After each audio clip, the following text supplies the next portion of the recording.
I didn't react when my wife left me, but 48 hours later, I made her regret. It was a Tuesday evening, just like any other, when my world came crashing down. I had just returned home from my job at the auto repair shop where I'd been working as a mechanic for over a decade. The day had been uneventful, and I pulled into the driveway of our modest suburban home, noticing my brother-in-law's sleek SUV parked outside. He visited often, though I never particularly enjoyed his company. Still, I thought nothing of it.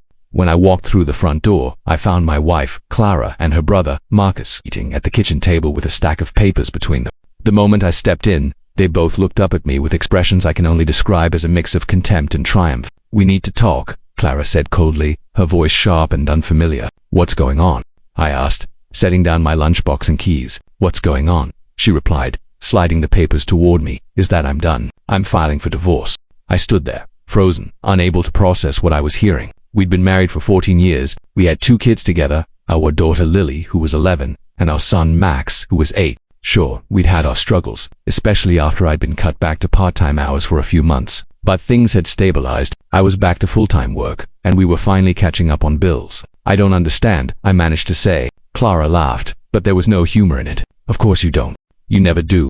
You're nothing but a loser. I'm taking the kids and every penny we have." Marcus stood up then, towering over me at 6'4", dressed in his usual designer clothes. He'd always looked down on me, the blue-collar mechanic who married his sister. He made his money in real estate and never missed an opportunity to flaunt it. "She deserves better than you," he sneered. "Always has. You've been holding her back for years." I soon discovered that Clara had emptied our joint checking account that morning, all $9,200 we had saved, money meant for the mortgage, the kids' activities, and our summer vacation plans. She'd also taken the $25,000 emergency fund we kept in the safe at home. As I stood there, trying to make sense of it all, Marcus walked past me, deliberately bumping my shoulder. I followed him outside, still in shock, and watched as he dragged his keys along the side of my 10-year-old Ford, my reliable work truck that I'd finally paid off last year. "Pathetic," he said, climbing into his SUV. "Just like you." Clara had already packed bags for herself and the kids. She told me they were staying at Marcus's place until I figured out where to go.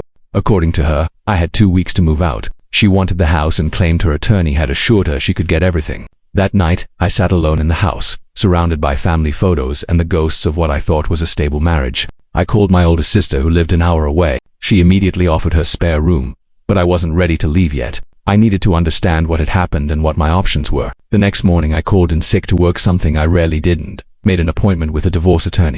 I scraped together $300 for the consultation using my credit card. The attorney, a nonsense woman in her 50s, listened carefully as I explained the situation. "So your wife emptied the joint account without warning and is now staying with her brother, taking the kids with her?" she asked, taking notes. "Yes," I confirmed, and she's saying her attorney told her she can get everything, the house, full custody, even my retirement savings. The attorney raised an eyebrow. "Did she mention the name of this attorney?" I shook my head. "I want you to document everything," she said. "When she took the money, when she left with the kids, any communication you've had, don't delete anything, and give me bank statements showing the withdrawals." I did as she asked, pulling up our online banking. That's when I noticed something strange. The money hadn't been transferred to Clara's personal account, it had gone to Marcus's business account. I showed this to my attorney, who leaned forward with sudden interest. "That's unusual. If your wife and her brother are mixing personal and business finances like this, especially during a divorce, it could be problematic. Do you have access to any other accounts?" I did. While Clara had emptied our main checking account, she hadn't touched our online savings account, which required separate login credentials. I rarely accessed. ITT was meant for the kids' college funds. When I logged in, I discovered something that made my stomach churn. Over the past 6 months, there had been multiple transfers from our savings to Marcus's business account, totaling nearly $28,000. The attorney's expression turned serious. "Do you know what your brother-in-law's business is?" "Real estate," I said. "He buys properties, renovates them, and sells them for profit. At least, that's what he's always bragged about." "I'm going to need you to print all of these statements," she said, "and I'm going to recommend a forensic accountant I work with." It turned out Marcus's business was in deep trouble. He'd overextended himself on a development project that had fallen through when the zoning commission denied his permits. The transfers from our savings had been his lifeline. "This isn't just about divorce anymore," the attorney explained. "This is potentially fraud, especially if these transfers were made without your knowledge or consent." I was given clear instructions. Don't confront Clara yet. Document everything, and open a new bank account immediately for my paychecks. That evening, Clara texted me, demanding I sign some preliminary separation papers her attorney had drafted. She wanted me to come to Marcus's house the next day to sign them and arrange my move-out date. I replied simply that I'd be consulting with my own attorney first. Her response was immediate and hostile. "Don't waste money on an attorney. You can't afford one anyway. Just sign the papers and make this easy on everyone." The next day, exactly 48 hours after Clara's declaration and Marcus's car keying stunt, I received another text. "We need to talk. Come to Marcus's house at 7 p.m. Bring the separation papers." My attorney advised me not to go alone and to record the conversation if it was legal in our state it was.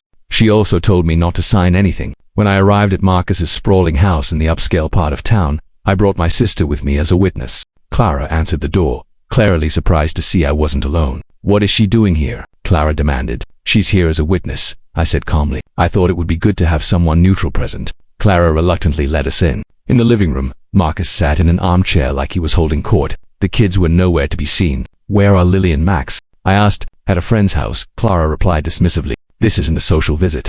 The conversation started civilly enough, with Clara explaining that she wanted a clean break and that her attorney had advised her on what she was entitled to.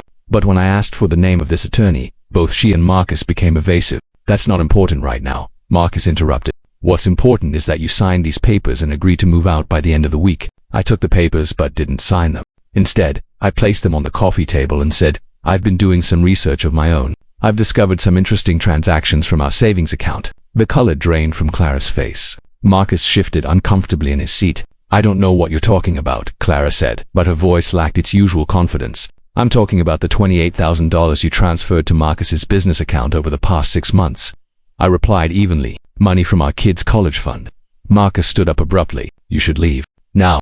"I intend to," I said. "But first I want to know why Clara emptied our accounts and gave our savings to you." "It's a loan," Clara snapped. "For a business investment. It's going to pay off." "A loan I never agreed to," I pointed out. "For a business that, from what I understand, is failing." That hit a nerve. Marcus took a step toward me, his face flushed with anger. "My business is none of your concern. It became my concern when you took my kids' college money," I replied. "My attorney thinks the court will be very interested in these transfers, as might the IRS, considering there's no loan documentation and no reported interest." The mention of the IRS caused a visible reaction from both of them.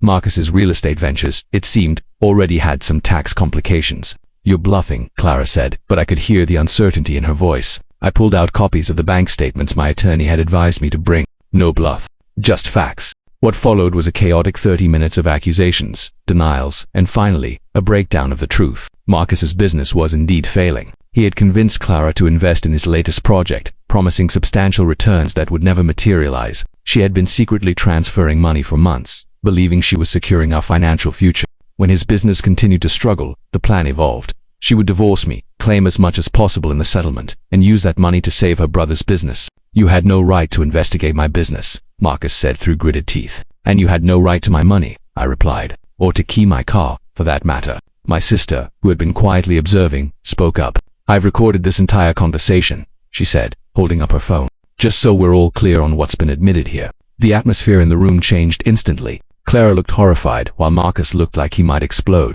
"That's illegal," he shouted. "Actually, it's not," I said. "This is a one-party consent state, and my attorney advised me to document everything." I stood up, collected the bank statements, and headed for the door with my sister. Before leaving, I turned back to Clara.